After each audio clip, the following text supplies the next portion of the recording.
Welcome to the Mindful Runner podcast, a show about running and racing, trail and ultra in South Africa. Along the way, we'll be talking training, gear, nutrition, and mindfulness, all in the context of the South African racing scene.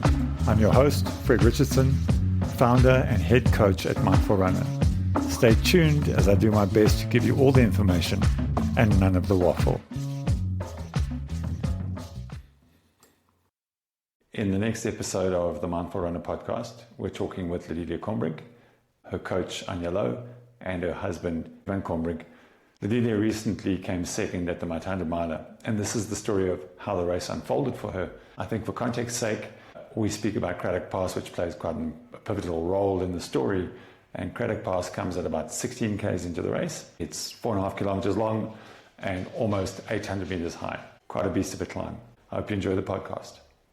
So this podcast is pretty special. We're going to be chatting with Lodelia Kombrink, who just recently ran the George Mutt 100 miler, came in second place after some amazing battles out on the course. Alongside her is her husband Divan, who's the main support team out there, and we'll be joined a little later by her coach Anja as well. Welcome, guys. Thank you. Nice to be with you. So the real drama here started at least 24 hours before the race. The first thing I knew about it was a message popped up going, oopsie, I'm in trouble. Talk us through that, Lidia. Yeah, it was dramatic, like you can't explain. So Tuesday, I was still at work and I had a pretty hectic day at work. Put in leave for the Wednesday, Thursday to prepare myself mentally for race. And then I start to feel not very well. Tuesday night was a bit of a struggle. And then Wednesday woke up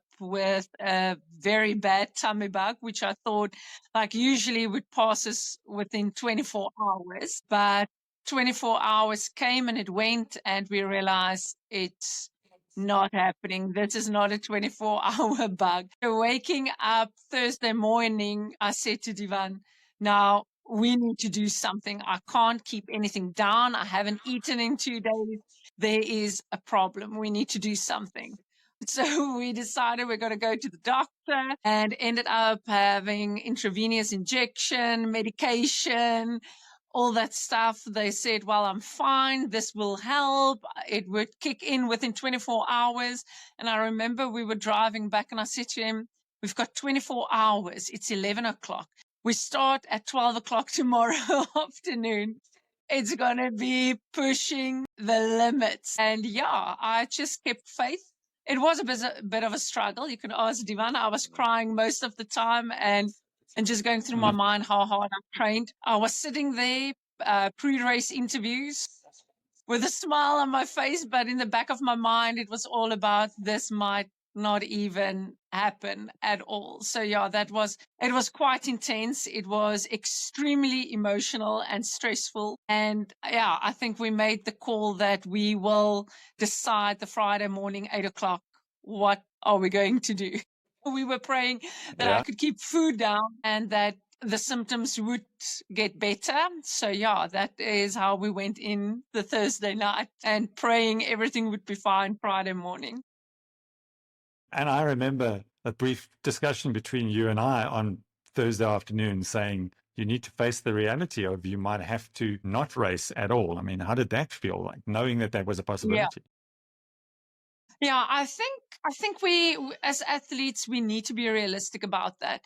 Even throughout my whole training, it was never about chasing a podium position. It was never about finishing in a position. It was about reaching your goal time. And I think that made it, in essence, easier because you don't chase finish lines. You chase your personal goals. And although it is hard, it was also to look after yourself. So I really was in a space that it's not that I'm going for something. I've got this personal goal, but it's fine because I need to look after myself. So that in essence made it easier. I almost want to say I took the pressure off myself months ago. So yeah, but that reality is hard because you've put in the hours, you've put in the kilometers, the time. And yeah, I think Thursday night, Divan can confess to that. We had a moment where the both of us cried a bit and just faced and just talked it through and said, we'll be fine with whatever is going to happen. We need to accept that. Yeah. Yeah. And I think strategically, it had always been Cradock Pass was going to be long ago, like months ago. Cradock Pass was going to be the decider, right? It was going to be where you'd give it a bit of a push, give it a bit of a go, and see how the field responded. And that was completely off the table now. Now it was Cradock Pass to see whether you could even complete the race. How did Cradock Pass go for you? Yes. So it was, like I said, that was a strategy. I've ran Cradock Pass so many times. It was supposed to be where I make my move, and I felt actually very well going up to Cradock Peak. And once I turned there and started running down, it was like that tummy bug said, hello, I'm back for round number 2. And it was just horrible going down. When I got to the start of Cradock Pass, I couldn't consume anything. It's the first time I started vomiting. My tummy wasn't like I needed to find bushes every time. And the second and the third lady passed, and the men started passing me. And it was terrible going up Cradock Pass and not being able to run for even 2 meters. And I could see everyone just pulling away. And that was mentally extremely hard. That was really hard because that's what I prepared myself for. And every single time that I needed to stop, either whether it went north or south, it was just, I could feel the tears coming. And it was the deepest I've ever delved into myself to get myself up that pass. It was, that was dark moments going up Cradock Pass. I know we were all watching the dots. Anja, you were watching the dots just as closely as the rest of us. How were you feeling when you saw that happening? My nerves were just, the nerves were there, but I just knew she had it in her. If there's somebody that can just totally reset within a difficult moment, it's just superpower, one of them. Yeah, it's mindset, isn't it? Just having the right mindset can make all the difference when you are having those deep moments. Yeah. No, it's definitely, you need to be in a space where I almost want to say you need to trust. At that point, I was still with, I trust what I'm doing. I trust what I'm doing, and I trust what I've put in. So that still, it was still alive in the back of my mind. So I still hope that the mates would kick in at some point. So Divan, you were there at that next big aid station, ready to catch. And what did you see when Lidia came in? So I know my wife pretty well, and I knew she was struggling because she wasn't going to be behind lady 2 or 3 if she was feeling good. That I know for a fact. And I think when she came in a few minutes after Jessica, I knew something was wrong. Wasn't quite sure what exactly, if it was the vomiting or the stomach.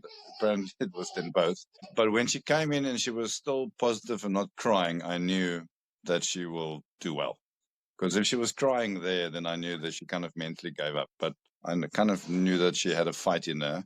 And then we pumped her full of pills and gave her some nutrition. I said to her, see you at the dam. And that's how we kind of went from checkpoint to checkpoint to kind of see how and I think things then made a little bit of a turnaround. She then passed Jessica and she felt a bit better. And then when we got to the dam, we did something that I've never heard of tried, but we used jelly powder. And that turned out to be one of the best things that we've ever done to settle the stomach. So there you go. There's a bit of a lesson. Interesting. The gelatine. Yeah, interesting. What's your main role, Divan? How do you see your main role when you are playing the supporter, when you are at these aid stations backing up? Managing all the emotions, trying to keep the bad Lodelia and the good Lodelia apart. No, I'm just there morally. I know what she needs and wants. I've done it enough that kind of when she comes in, she doesn't really have to ask me for things. Tend to be there, tend to do all the things that you don't want to do while you're resting. So fill up the water and get the nutrition right, get all the carb fuel right in a flasks, and then obviously the kind of foods that she enjoys certain parts of the night or the day. Yeah, and then it's a bit of a couple of hugs and a few kisses, and then I'm like, ale, ale. Yeah, Yeah, exactly. So it's I think field just to medic, add to that, psychologist, yes, logistics yes, officer, all of those yeah. things. Yeah. And then, Add to that is that it takes preparation. Although things started going south Tuesday afternoon, we still sat Wednesday night and we still planned. This is what we're going to do at this aid station. If I'm not going to get better, what is my nutrition going to look like? So we needed to go from what I usually do to what is going to work now. If you're having a stomach issue, you won't be able to eat. So it's like, okay, now we need to go to drinking stuff. What are we going to take? What are we looking at? How will we still get the nutritional value? What's going to work? So that still played a big role. I even want to say we went to the fact on Thursday night where we said, in what clothes am I going to start? If I'm nutritionally depleted, I would be colder more easily. So that's why I started with my long pants and my sleeves already. So there's a lot of that. You need to think broad. And I think that's one thing that also played a huge role in my mental capacity is we planned for the worst. I didn't expect it to go that bad, but we planned for the worst. And that made me also confident that if I would get to him at an aid station, we would not be caught by surprise. We planned this, we have a backup, and that really helps. So I think that's the one really great thing we learned out of it is how do you quickly go to plan B and manage it from there. And I think what he did very well is throughout the night when he saw me at Harold and realized things aren't getting better, he made a plan at the dam when I reached him there. So that was nice. That's also, you can assess and build on that. And yeah, I think the more you race, the better that relationship it can get for running for the athlete and crew. I think also what happens is if you don't plan, then you get to an aid station and you're running around like a chicken without a head on, and you don't make good decisions. But if you, as you say, on Thursday night, you made those plans, then your head is clear. And as an athlete at the dam, you were 60, 70 Ks into your race, you're not feeling good. To expect you to make those decisions at that point it's not impossible, but it's just much easier if you get there, somebody you know and trust has already got the plans in place, and it's plans that you discussed, you're ready for the stuff, and so it's vital to have those plans. Yeah, no, definitely. And I think the important thing was also what Divan did is because now you're sitting with a stomach issue, you can't eat what you usually did. So even at the aid stations, you need to look now. And it's so nice that when we're running, we don't always think because you go into another mindset. But it's nice when I get to him, he would just remind me again and just confirm certain things and just, I want to say, keep me on track. Yeah, keeping you grounded and on track. Yeah, absolutely. Yeah. So, okay. So that's all of the drama and stuff. But talk us through from there. Like, okay, now you're into the 100-miler. You've got past Harold Wines. How did it unfold from there? I mean, what were the big moments, the dark patches, the good climbs? When did you get a second win? Yeah. You finished in second place, but you were in third for I don't know how long. How did that all unfold?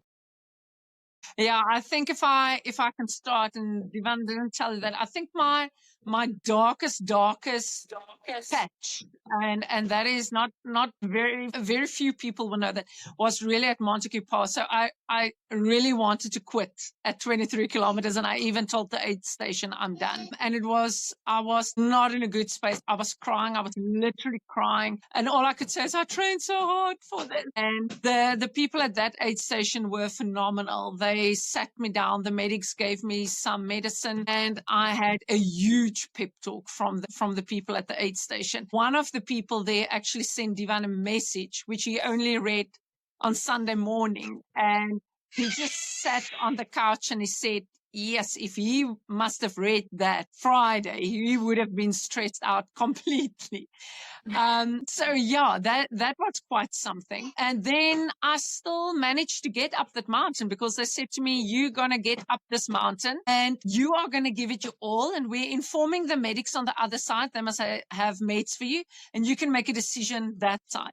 And it was really tough. I think one of my biggest aims was to get up to Keerberg at Keerkop in the light still. That was my main aim. And when I got there, I'm like, I'm actually 30 minutes ahead of what I planned. I can actually get down this side in the light. And I think that gave me so much confidence, still being able to reach those time goals I set for myself and feeling the way I did. And then I could switch on my headlight at Canvas and went all the way through Harold. And when I got there, the third lady was there. What was amazing was my mother-in-law and my little girl was waiting at Harold. And I was just like, no, I can't stop. They came out at night. They're here, 7:30 in the cold. I can't stop now. And I think there we just recouped. I had a discussion with Divan and he just said, you've got it. I took some extra tissues. And I just decided, I know this section. It's an easy section that I've also trained well. I'm going to go for it. And it wasn't very far until I caught Jessica. And then I just, it was just in my mind when I passed her, I've got this. So that was a mental tick for me as well. And then just running all the way down, taking it aid station to aid station. I felt better from the dam. That really was great. That also was a nice section, but I got extremely cold. I think I was the athlete with the most clothes on. I was so cold. I had every single buff, everything I could put on, I've put on. Got down to Wilderness. There I missed the aid station. I ran 2 kilometers too long. That was also something because at that time my legs were really sore because I just didn't have the fuel and I didn't have the nutritional build-up pre-race. So still then I was still on time and I was just telling myself the whole time, you're still reaching your goals. You're still reaching your goals. The race is not over. The race is not over for me because it was my personal goals that counted. And I think one of the biggest accomplishments is when I realized I'm going to be at Oakhurst when the sun rises. And that was also one of the big things that I said to myself, if I can be there when the sun rises, it will be fine. I will finish before sunset. So that was those small, I almost want to say those personal goals that you set for yourself and you can reach them. The amount of energy it gives you and the amount of mental strength it gives you, it's just amazing. And then obviously going to Bergplaats, there was a very strong wind at that time, which wasn't nice. But running into Bergplaats, it was fabulous. I think that's the one thing of having home ground advantage. There was an ice cold beer waiting for me, which was amazing because when I wanted to fill my flasks, we forgot to put in all my hydration. So I didn't have any hydration in my pack. We forgot that at Oakhurst. So I was standing at Bergplaats. I'm like, where's my hydration? There's unpack my whole pack, nothing there. So I had half a beer, which helped. And I just said to myself, Bergplaats is not going to be the one section like all the other milers said broke them. This is going to be my strong point. And I really felt good going through Bergplaats. I think that's where I also made up some time. I really felt strong. And when I got to Tierkop, I was just overlooking the trail because you can see the trail on the other side of the dam where you need to be. And I'm going to give it my all now. I've got something left in the tank. I'm going to give it my all. And to be passing the second lady 7 kilometers before the end, I even get goosebumps just thinking about it. I mean, that's proper racing and that's what it get down to. So that was just before Tunnelbos. I know Tunnelbos. And then it was like 6 kilometers downhill. And my legs were shot. Oh my goodness. But I just kept pushing and pushing. And I just tried to maintain that. I know Simone is strong. I know she's a good road runner. She's so strong. So I know she had strength in her and I just needed to really push it, to give it my all. Yeah. So getting to trail kiosk, and see people there, then it starts to be a reality, Then you're near the finish, the crowd is there, you can hear the music. I've got friends standing along the way. It was just absolutely fabulous. It's 2 kilometers I will never forget in my life. And I remember running all the way to the last little bridge we needed to go under and up and that last little hill to the stadium. And for the first time during the whole race, I looked back when I was running that uphill, and I looked back and I was like, I've got this. I freaking got this. Yeah, it was, and running into that stadium, I keep on telling people I feel so humbled and I feel so small, because it was just one of the biggest accomplishments for me personally, to have pushed through, to think that I wanted to quit at 23 kilometers, and I came back and I finished second. It was just phenomenal to run over that finish line. Yeah, an absolutely amazing moment. And to see that George crowd responding to you coming in there, just mind Yeah. blowing. Yeah, It's no, interesting. and that's, sorry. No, Karen? No, what I wanted to say is that's what, that is actually what, like I said, it humbles you when you run in there and you just see all those people and you hear all those people. And I almost want to say how excited and how passionate the community is about trail running, and how much local runners mean to the community and even to the race. That was just, I will never ever forget that. Yeah. Even before you came in, when they announced that you overtook the third lady and you were second, the whole stadium just erupted. We were all waiting there and like thinking, where are you? So so special. And for you, Anja, how does it feel watching your athlete execute under pressure like this, especially knowing how close you came to like not starting at all? No, I never worried. So in the sense of worry, but I cried so much because I knew how hard she worked for this. And I just prayed and I just said, you know what, she worked for this. It's her home ground. She worked so hard. She gave up so much, so many mornings where you could lie down and cuddle. She would get up and she would go training. A tough time at work, full-time work, new mommy, studying. I mean, with her support network, it's, thank goodness for that, along with her dedication. So for me, that was the big thing. The big thing for me was, please let her just do this, be able to compete and give her best. And the whole time, she was spot on our plan. It was in the last couple of hours where she sort of pulled back in terms of the strategy, but pushed in terms of position. And so I was just blown away. And to think the top three ladies, just correct me if I'm wrong, but the top three ladies all broke the previous miler record. They did, Yeah. yes. Yes, they did, yeah. So from a personal point of view, it's like my athlete, it's like our athlete. We both work hard. And so from a personal aspect, it's like so close to hard. And I was so tired, not running 100 miles, but feeling like I've been there. Then just from a women's perspective, to say what these three ladies, all three accomplished. People would come to me and just ask, how does she do it? She has a full-time job. She has a baby. She's studying. How does she do all of this? And I think it just shows you what can be done, if you have the right mindset and to use those superpowers. You're given those superpowers for some reason, and the hearts you touch. Just by that Sunday run, people seeing you run up and down Cradock Pass where they just plan on doing it this once and staying alive, and you doing repeats on there.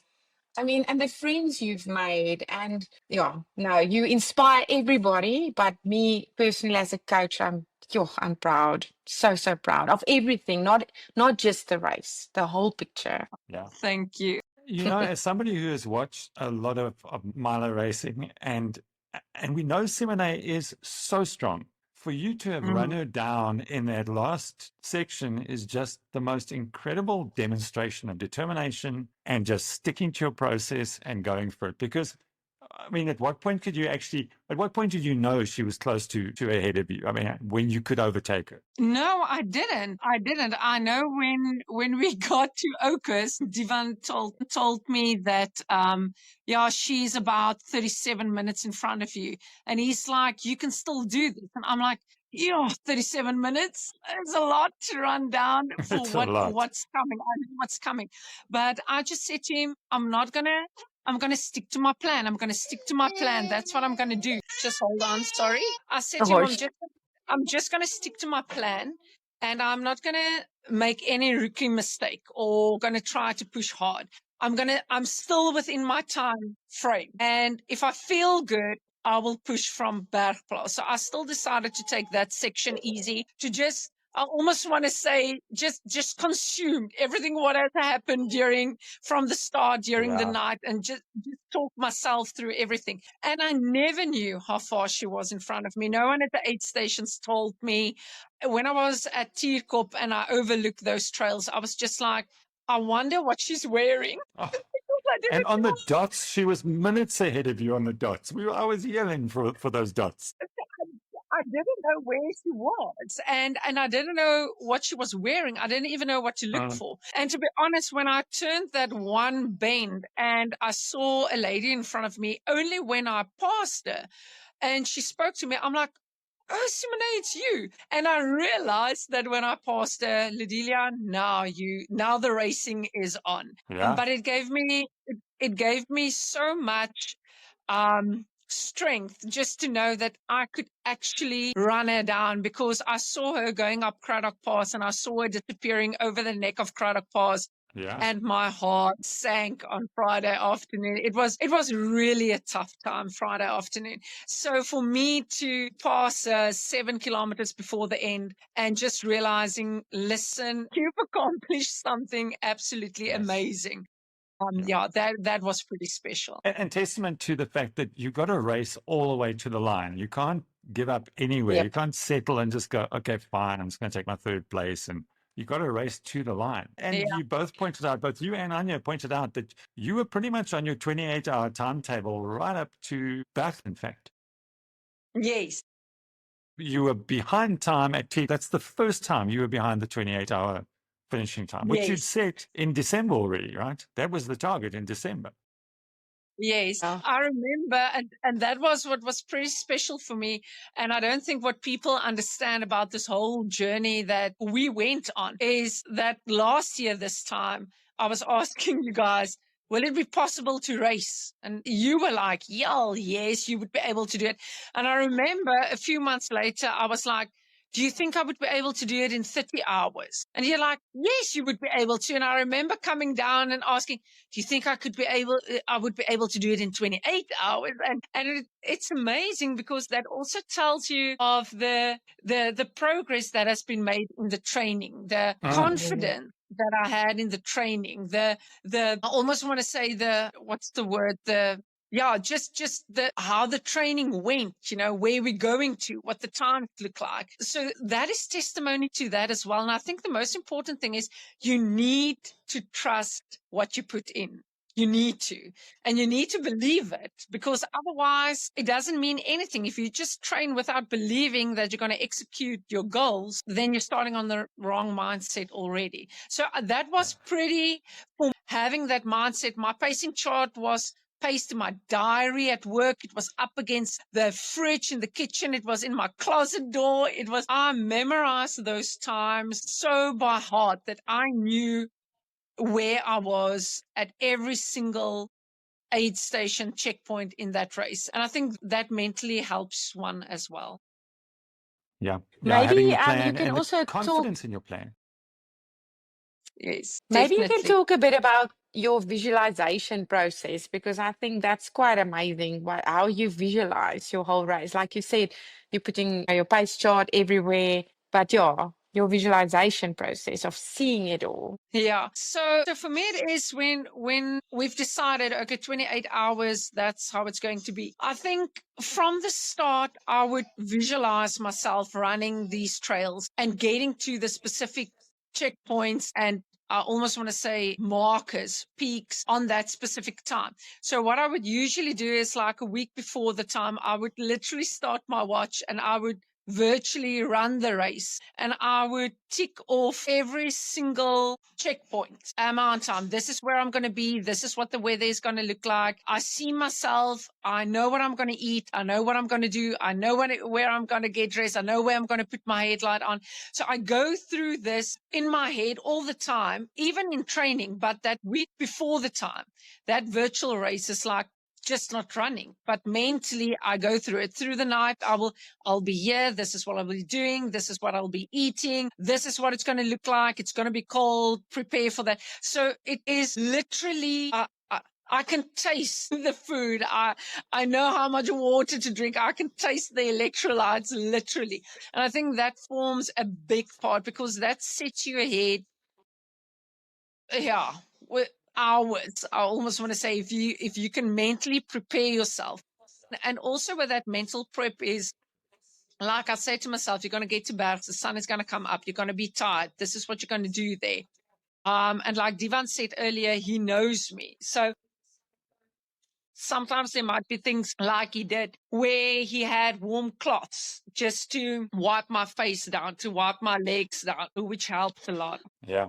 So part of what we did in preparing for this one a little differently than we have in the past was we focused on things like breath awareness and mindfulness and mindset a lot more than we have previously. Did that come into play? Did that work for you? Yeah, definitely. I think when things in the beginning started going south, I focused on just my breathing, just getting your breathing sorted and just to get to your inner self. Just take that control. Don't stress. Just try to keep it all together. And I think that's one of the things with all the repeats and all the big blocks that I did where we focus on try to reset your breathing, because the moment you start stressing and the moment you start worrying, your heart rate goes up and you don't want that. Now, even more so, I don't want my heart rate to go up. So I focus so much on breathing. When everything else failed, that was the one thing I could still control. I couldn't run. I couldn't go up as strong as I wanted to, but I could still control my breathing. And I think that helped a lot. I think that helped a lot to I almost want to say settle my stomach as well and settle my inner self, because there wasn't that additional, I want to say, emotional pressure that I put on myself from going into distress. So that definitely helped. I can remember even going into Bergplaats. I can still remember going that downhill. I was like, breathe in, breathe out. This is it. Take it. And that just calms one down. That just centers you, if I can mention that. Yeah. And that, like you said, it's something we've never done before, but it definitely helped to calm things down in this race. Amazing. Absolutely incredible. So let's do some lessons learned.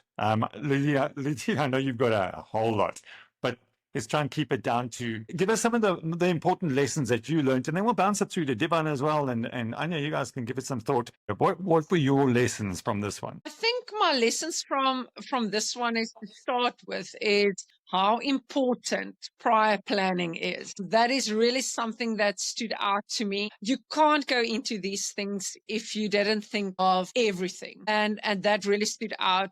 If you don't take your aid stations and your checkpoints as serious, you're really going to run into trouble. You need to know what you're going to do, when, where, why, and how. And that is, I almost want to say, one of the, if not the biggest lesson that I've learned in this race. And then, the second thing that came to mind is just don't panic. A miler is a miler. A lot can change after 25 kilometers. So I think it was to be composed, to get myself in the right space again and to continue. To me, that is something that I will take out of it, because you can so easily say, I'm done. Again, you trust the process, you trust your training, you've trusted everything, you've invested in it, and you need to believe that. You need to make that your own in order to be able to finish. Yeah. What did you learn during this process? The important Oh takeaways. my. Well, first of all, that jelly and ginger beer thing that you guys learned.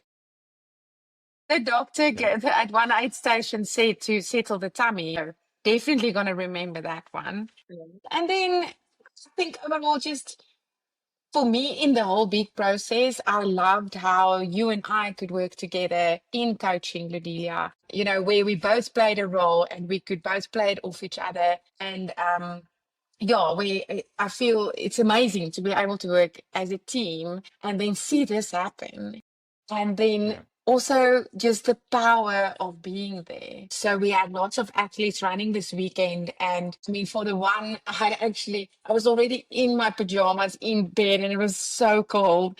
And I'm like, no, I have to see her finish. And I got out and I went. And it was just so worth it. It is so worth it just to be there and to give that hug. And I can't always be there. And I know you couldn't be there this time, but next time you there at NACMAC, you'll be there and I can't be there. So just that powerful, you know what, to look into each other's eyes like, we did this. Look what just we did this. So yeah, and just that I love my job. I definitely like this was a weekend away. It was a working weekend for me, but it was the best weekend ever. So yeah, no, Yeah. it's amazing. Yeah. Look, I agree with you. I think it's been a real honor for me to be part of the team. And as you say, we don't step on each other's toes at all. We both have quite clearly distinct roles and it works beautifully. So and I've had a whole lot of fun. I really, really, really have. That's the other thing, the support network, how important that is. You, Divan. Yeah. Yeah. Yeah. Yeah. That's Divan, I was exactly just what I'm looking doing right now. Trying to looking look to you after for the baby, the food, everything. So that's my support network going right there. So for you, what your lessons learned, for the big lesson? Give us like one or two big lessons for you, other than the ginger beer and jelly, because we've got that one now. Yeah, that's a pretty good one. Big lessons learned, maybe to, sure, it's hard to say. I think it depends on the athlete's strength, but lessons learned, I would say, nutritionally wise, I would maybe do a little bit more recovery drinks in between. So high protein. I think that kind of also helped a lot with her. We probably had one too little, I think. I think it would have made a difference if you had another one TKs from the end. In terms of racing strategy, I think you never really can allow the front runner to get too far ahead, because then they just go into like a chill mode, which means that if they're not racing, they are just, then they are just cruising along. And I think when you start pushing people into certain corners in terms of racing, then they start getting panicky. And I think so I think we had the right race strategy in terms of like pushing it hard, letting them catch up after the first 40. But when we changed that, I think we've learned that just sticking to your own game plan is actually best. Yeah, good call. Stick to your game plan. That's certainly an important one. Well, it's been amazing. Say that again? No, I'm saying allow yourself to still have something left so you can race towards the end. Yeah. Otherwise, then it becomes a walking contest and you don't want that. No. There's that old expression. Yeah, the first 2/3 of the race, run with your head. And the last third, run with your heart. It's like, that's when all bets are off and you just go as hard as you can with whatever is left in the tank. Yeah, it's been an amazing journey. It was incredible watching the dot. That 2 kilometers that you went out, I promise you, I sent Divan a message going, she's gone past the aid station. And then the next message back from Divan was, my wife is very angry right now. She's going to race hard now. Yeah, we laughed about that one so much, but that's also a lesson learned. I've got to. Yeah. This person quickly needs to go and do something. Can you please excuse me? I'm Yeah, sending you guys. Bye. Yeah.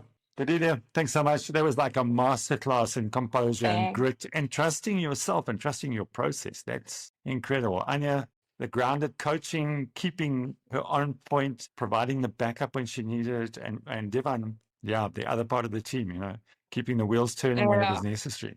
So, No, wow, you, what a privilege being part of that journey. No, it's an awesome journey. I said to Divan, I'm definitely not the same person sitting here today as I was when I started this race on Friday. It was like you matured within 29 hours on so many levels. And that is amazing. Yeah. It actually makes one excited for the next adventure. As always, thank you for listening. If you want to know more about Mindful Runner, check us out at mindfulrunner.co.za. On Instagram, you can find us at Mindful Runner. In the meantime, enjoy your running, happy trails, and don't forget to subscribe.